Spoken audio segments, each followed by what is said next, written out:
Good afternoon, everyone. Thank you, Steve, for joining. And we have our next session with our speaker, Steve Tan. Steve, take it away.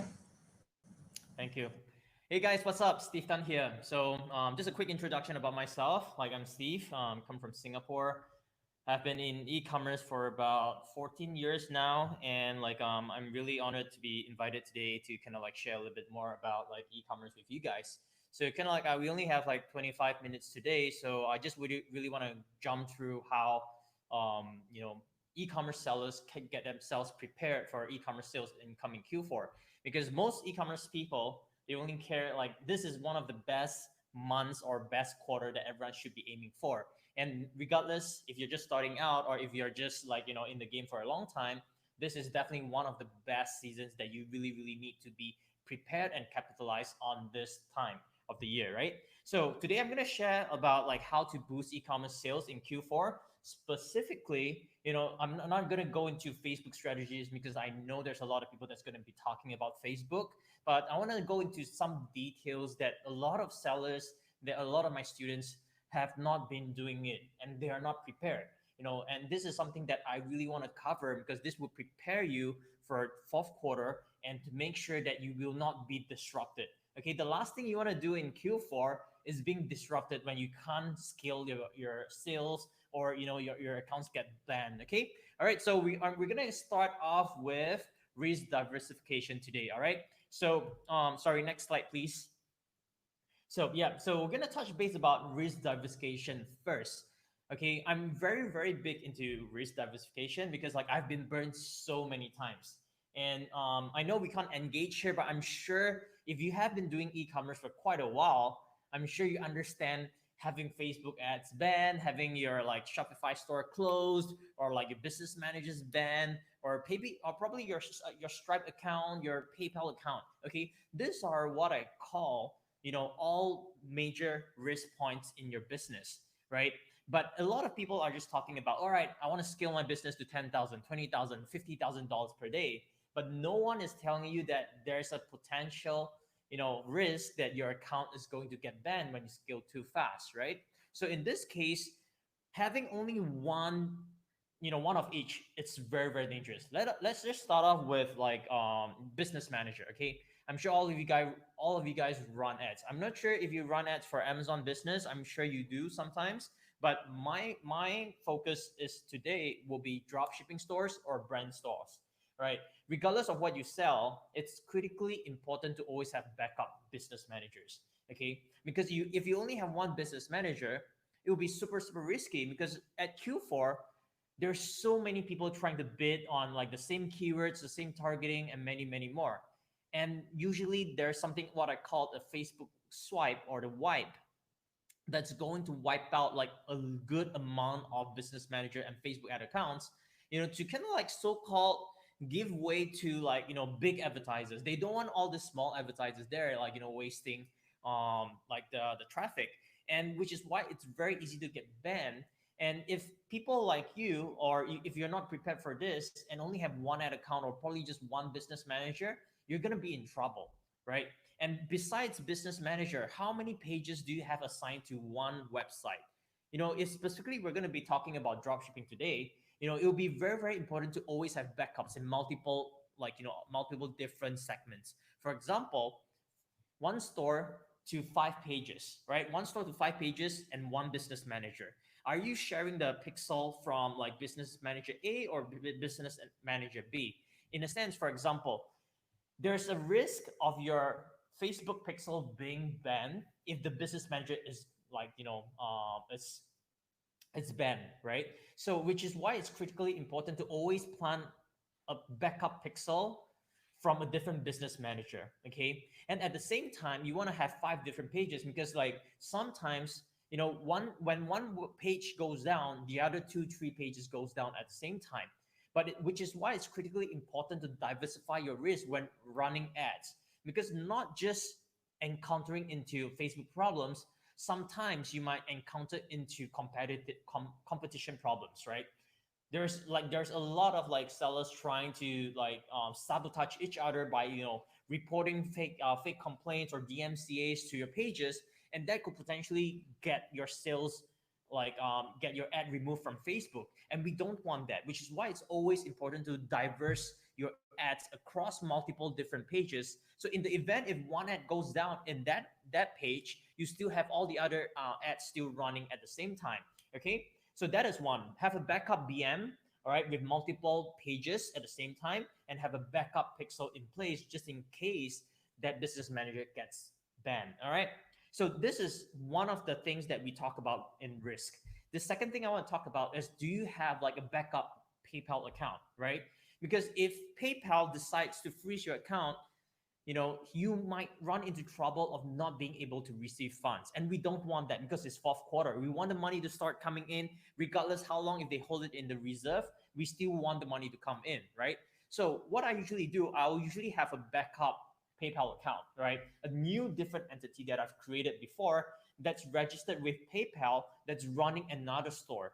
So in the event if that store is not able to start receiving money, you will be able to switch over the PayPal immediately without any downtime. Obviously, they are not going to like it if you link it to the same store. So I'll prefer to have backup stores that's already tied in with PayPal. But that store, we're not running a lot of traffic to it. We're just probably warming it up, in a sense to get like some sales going into the PayPal, but we're not going to use it unless we absolutely need to. Okay, that's for your PayPal or merchant accounts, Stripe, or whichever payment merchant accounts you guys are using. Okay, all right. So next, the reason behind all this is we don't want you to put all your eggs in one basket. Okay, this is something very simple, but a lot of people don't do it. Okay, I have been stressing this again and again with all my students all the time. But at the end of the day, if you're not prepared for all this, you would not have a smooth sale in Q4. As simple as that, right?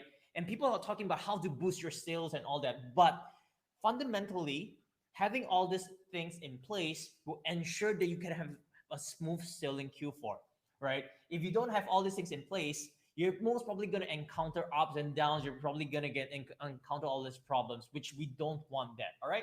Okay. So I want to also share with you guys the second point today, which is conversion rate optimization. All right.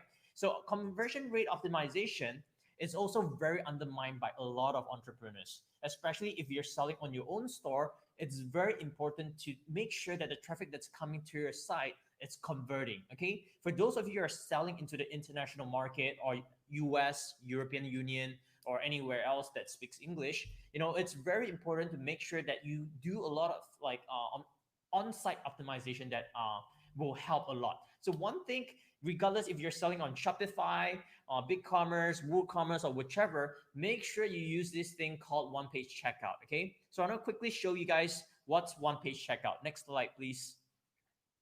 Yep. So this is like, could you play this video? Yep. On the bottom. Yep. There you go. Yes. So as you guys could see, if you scroll this is what I call a one-page checkout, which is the contact information, the shipping information, the credit card information is all on one page. Okay. There's different tools on different platforms, WooCommerce, Shopify, that allows you to do this, right? And this is like something that a lot of people are not using it. But we have done extensive tests on one-page checkouts, and they are proven to do at least 20 to 30% more sales, more converting than the default, checkout that has probably 2, 3, 4 steps. Okay, this is the reason behind this is we're making it super easy for people to check out instead of filling it going through 3 different steps. Okay, so this is one of them.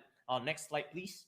I also want you guys to take note of like using like all this different kind of like I'll call it on-site conversion rate optimization tools.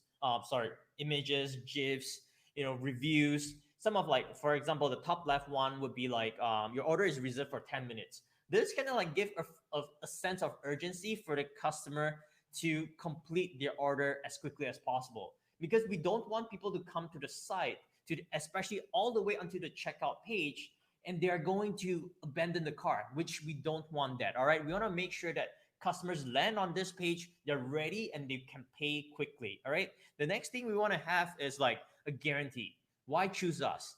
30-day satisfaction guarantee. This will inspire trust. Okay, this looks like very simple, but having all these things combined with one-page checkout, we have seen an average of 20 to 40% increase in conversion rate. All right, an increase in conversion rate gives you so much more abilities to scale your ads, because you're not spending more money, but you're getting more customers to convert into paying customers. And at the same time, you could use all those money to repump it into your ad spend. Okay, so one thing I find that's really useful is having customer reviews and stars or like hearts on the checkout page. These are things that we have tested again and again with, like, we don't make all these changes just by we feel it's going to do well. Okay, these are all backed by data. We back it up by data driven decisions. Okay, we are going through so much data. We go through A/B split test, multivariate testing, and all this to come up with all this final kind of like best user kind of like conversion rate for the checkout page. Okay, all right, so I also want to go into like kind of like how you can maximize your average order value. Okay, next please. All right, so next, this will be talking about like increasing average order value. All right, because whenever a customer comes to your site, not only do you need to care about the conversion rate on your site, you also need to care about how much on average is a customer spending at a time. Are they spending only $50, or could you increase it to $70 per order? All right, so what you could do is usually you can put in product bundles that would probably start from the product page. You could put in different sets, bundle A with like product A, B, C, bundle B with product A, B, C, D, and so on and so forth. But what I usually really, really like is I would like to do post-purchase upsells. Okay, post-purchase upsells, meaning when the customer has completed their purchase, we will pop up like a full screen telling them, would you want to add an order, like, this product to your cart, at a 50% discount. So usually we use like a tool called Intercart or PP funnels on Shopify to increase our average order value, because we allow people to like do post-purchase upsells using like these tools that you can cross-sell, upsell, whichever products you want on your checkout page, right? For WooCommerce, I forgot what's the name. I think it's called like WooFunnels or something, right? So make sure you are maximizing your customer's average order value. Okay, and usually what I like is selling exactly the same product for at least 30 to 50% off. Okay, I would see an average of 20%, 10 to 20% uptick rate. So meaning to say, every 100 people that comes through paying the full price would up to 20% of the people would buy the 50% off. That gives me a huge boost, which is free money. Because remember this, when people are buying your upsells, you're not paying for an extra cent of marketing. Everything's already covered. Like, people, they have already paid. So what you're doing is kind of like, when you go into like McDonald's, right? When you buy like a hamburger, they'll ask you if you want to like buy like, would you want to buy a Sprite or a Coke, right? And if you buy a Coke, they would ask you if would you want to upsize your Coke, right? That's kind of like a basic kind of like upsell logic that we're talking about. But I really want you guys to take a look at whatever you're selling today and go back and see. Or if you can't sell the exact same product, you could easily find one or two different products that could complement the main product that you're selling. Okay, with that said, what I usually do sometimes, selling the exact same product as upsell 1, then I'll do upsell 2, or I could do a downsell. Downsell meaning if the person choose not to buy that product, I'll show him a second offer, a second product that potentially this person would be convinced to buy. So usually I have 2 upsells and 2 downsells. That's it. I wouldn't go like 5, 6 different upsells, because that's a little bit like too much, right? So if you want to make it like normal, like having like 1 upsell, if it's good, he'll sell him the second upsell. That's it. After he buys 2 upsells, done. Thank you page. All right, thank you for your order. Here's all the order page. Okay. All right. This will easily boost an extra 10 to 30% of your revenue just by implementing post-purchase upsells. Okay.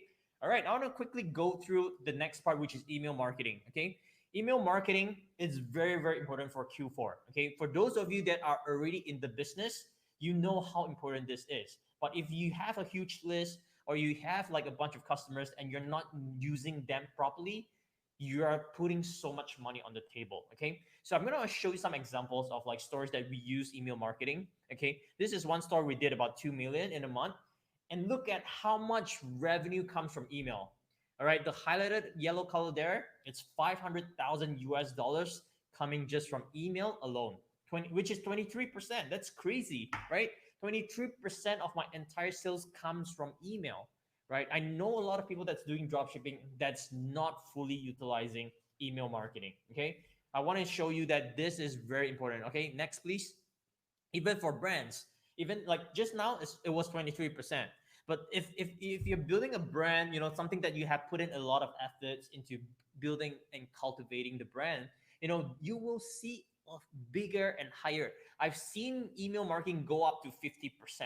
Okay, those guys really, really know how to nurture their customers. They really know how to follow up. And the software that I use for like email marketing, it's very simple. It's Klaviyo. They're one of the best softwares that I've used like for email marketing. You are able to segment them like different customers. You are able to follow up with a lot of flexibility and like kind of like you are able to dissect the data so much, your customer list, into different customer batches, so that you could really pinpoint the messaging for different kind of customers. For example, if one of my customers has already bought like from me 3, 4, 5 times, he's going to be in the VVIP list, right? So in the VVIP list, you don't need a lot of discounts for those customers because they're gonna buy no matter what, right? So you want to make sure that like people that are like bought 3, 4, 5 times, you have different kind of messaging. People that has bought 1 time or 2 times, you have different kind of messaging for this people. Okay,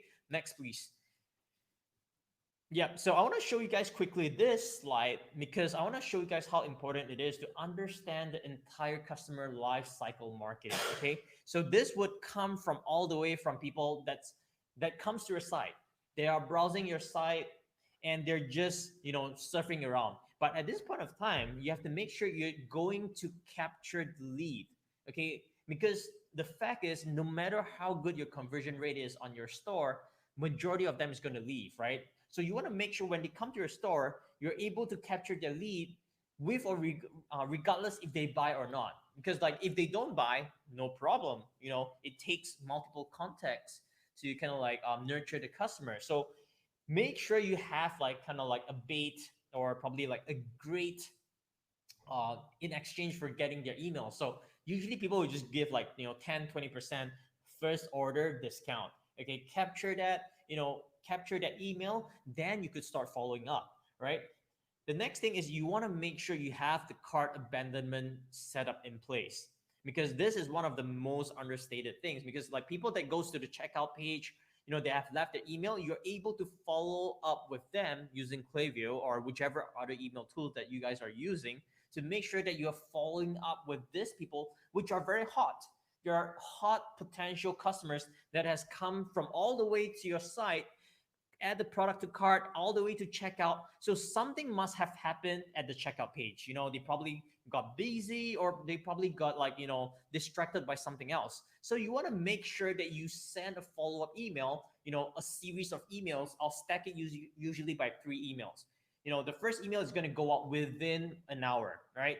Send out an hour. Hey Steve, I realized that you haven't completed your purchase. Here's like, here's your link again to purchase that. So that's a reminder. We don't want to give them like a discount right away. Okay, so if they don't purchase it within 24 hours, we're gonna shoot them an email again. We're gonna like, hey man, we realize that you haven't completed your purchase. Here's an extra 10% to make, and this code is only valid for 24 hours. You have to complete your purchase because we're gonna go out of stock really quickly. All right, so you send that email out.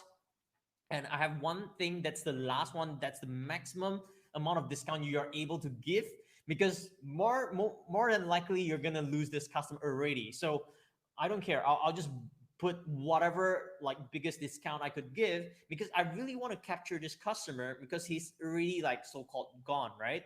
and I want to make sure that I could rescue back this sale, so that like in the future there's a potential that this customer would come back and buy from me again, right? So that's kind of like the back end marketing. So with that said, even if those customers become those people become your customers, you want to make sure you are always cultivating the relationship. You don't want to be like, suddenly bombarding them with so many different emails, and not nurturing the relationship by sending them content emails, thank you emails, feedback emails, and so on and so forth. Okay, so this is one thing that I really want to stress that you guys take full attention with.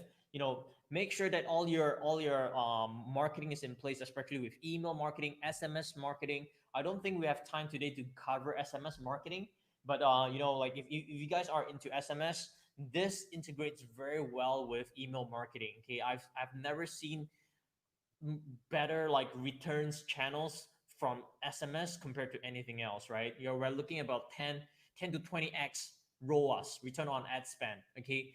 And one of the softwares that we use is called SMS Bump. It's very simple to use, like something similar like Klaviyo and all that. Those are really good tools that we are using all the time to increase our customers' conversion rate, acquisition, like average order value and lifetime value at the same time. Okay, guys. All right. So I think the time is almost up. So if you guys want to follow me, feel free to follow me at Hey Steve Tam. My brother is Evan. Hey Evan Tan. We always drop a lot of things across our Instagram, and of course we do have a free Facebook group. Next, please. We do have a free Facebook group. We have over 100,000 e-commerce entrepreneurs all in this group, whereby we periodically we share a lot of knowledge here, and we also drop a lot of content here. And there's a lot of free videos in here. If you guys are starting out, this is definitely one of the best Facebook groups in the world that you could learn and follow and learn how to get started with e-commerce. All right, guys. Thanks very much, and thank you. And I hope to see you guys very, very soon. Good luck for Q4. Thank you. Thank you so much, Steve, for joining us and sharing. And thank you, everyone, for joining this session. If you have any questions, please send it to us, and we will share them with Steve. And please get connected to Steve via Instagram and Facebook. Thank you, Steve, so much. All right. Thanks for having me. Thank you. Thank you.